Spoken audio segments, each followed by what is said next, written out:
On va maintenant continuer avec la prononciation d'une nouvelle finale. Donc c'est la finale I. Ici, cette finale, elle se prononce comme en français. Donc c'est le son I, I, I. Alors petite particularité ici, quand cette finale, elle n'est pas utilisée avec une initiale, on va l'écrire YI en pinyin. Par exemple, le chiffre 1 en mandarin se prononce I, I. Donc ici, premier ton.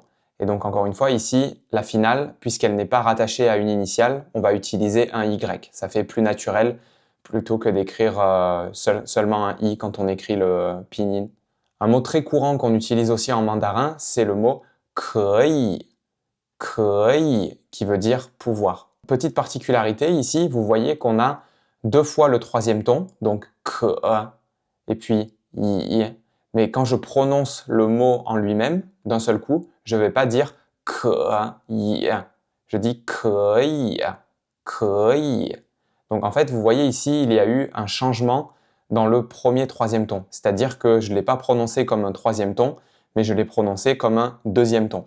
Ça, c'est une règle qu'il faut retenir le plus tôt possible en mandarin. C'est que quand vous avez deux fois le troisième ton enchaîné, c'est-à-dire que vous avez deux troisièmes tons qui se suivent, le premier est prononcé comme si c'était un deuxième ton. Donc ici, ce mot va se prononcer 可以, 可以.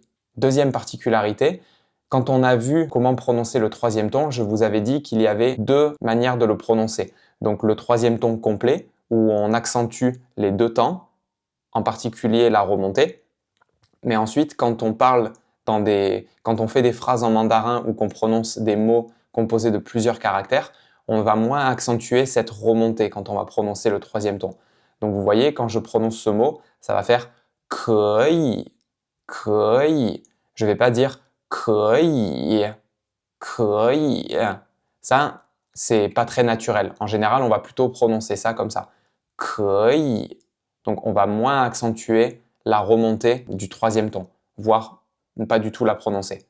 Encore une fois, ne vous inquiétez pas, vous pouvez peut-être penser qu'il y a beaucoup de règles, mais en fait, avec la pratique, vous allez les acquérir naturellement. Mais c'est quand même important que je les mentionne pour que vous puissiez comprendre au début comment ça fonctionne.